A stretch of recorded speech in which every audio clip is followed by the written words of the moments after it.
eléyìí tún ní agbára o. Wọ́n ti máa ń sọ pé ọmọ Yorùbá àwọn ọmọ ládéládé wọ́n ní a ò níyì láwùjọ.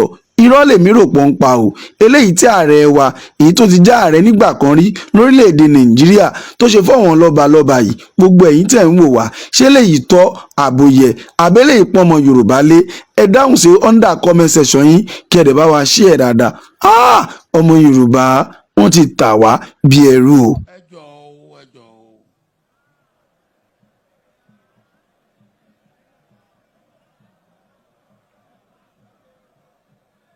Ẹ̀yin lọ́balọ́ba orí adé mo kí yín kú jókòó ẹ ṣe tẹ́ wà ń bí ṣùgbọ́n ẹ jẹ́ kí n sọ nǹkan kan ibi tí gómìnà bá wà tàbí president bá wà kò sí ọba náà ó láti dìde fún gómìnà tàbí fún president ẹ dìde.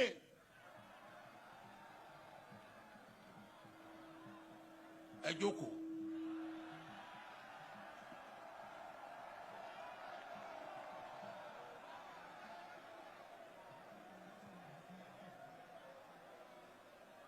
Ẹ jọ̀ọ́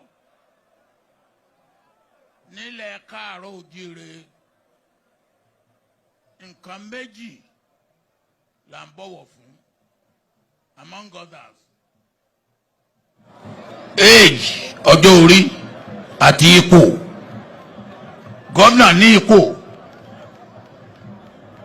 tójú tí ẹ ní ọba lọ nígbà tó bá ṣe ṣe gómìnà tí ó bá ṣe gómìnà mọ́ even nígbà tí mo ṣe president mo ń dọ̀bálẹ̀ fọba ṣùgbọ́n tí n bá wọ yàrá ọba ó dọ̀bálẹ̀ fún mi.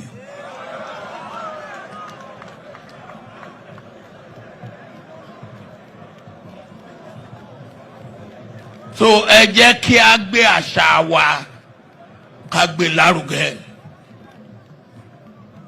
Eléyìí tẹ́ ẹ wò tẹ́ ẹ gbọ́ yìí ṣó ń tàbùkù bọ́mọ Yorùbá ni àbò ń pọ́n wa lé lóde gbogbo ẹ̀yin tẹ́ ń wò wá pátá ẹ já wo fídíò èyí tí kábíyèsí ikú bàbá yèyé tí wọ́n ṣe kó tó di pé wọ́n wàjà kí a dé drop comment ẹ má gbàgbé o ẹ share dáadáa.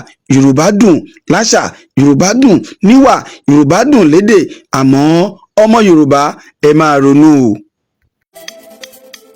bọ̀dá mi ìyàwó yìí máa ń fàìn lẹ́nu ọjọ́ mẹ́ta yìí báwo lẹ ṣe ṣe kí làṣírí ẹwà ìyàwó yín ẹ sọ fún mi kémi náà sọ fún ìyàwó mi. bàbá ọkọ mi ẹ má dààmú ara yín jìnnà iléeṣẹ́ Golden Eden Cosmetics làṣírí ẹwà mi ẹ wo ibẹ̀ ni mo ti ra whitening face cream whitening body lotion whitening body scrub àti whitening bathing soap ṣẹ́rí ìyàwó yín adún máa dán yẹn àwọn náà máa nílò hot chocolate body lotion hot chocolate face cream hot chocolate scrub àti hot chocolate bathing soap ṣé caramel skin kit lẹ́fẹ́ ni tàbí student whitening kit wọ́n ń tà wọ́n máa ń ṣe steam bath manicure pedicure wọ́n tún máa ń ṣe àtúnṣe àwọ̀ ara látàrí jàǹbá tí kẹ́míkà ti ṣe sí ara iléeṣẹ́ wọn wà ní ọ̀rẹ́méjì street ọbáwọlé by bayo hospital akínyẹlé close number 6 ìfàkọ̀jayé local government nílẹ̀ èkó whatsapp number wọn ní +44 79 79 26 0453 tàbí 091 63 20 1327 ẹ wò wọn lórí instagram handle wọn at gec_cosmetics wọ́n tún wà lórí facebook gec cosmetics. gec cosmetics ọ̀gá ni bàbá.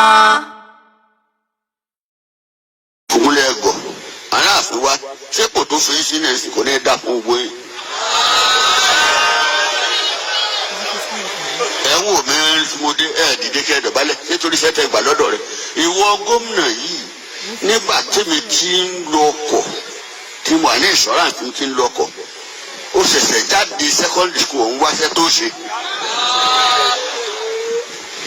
1948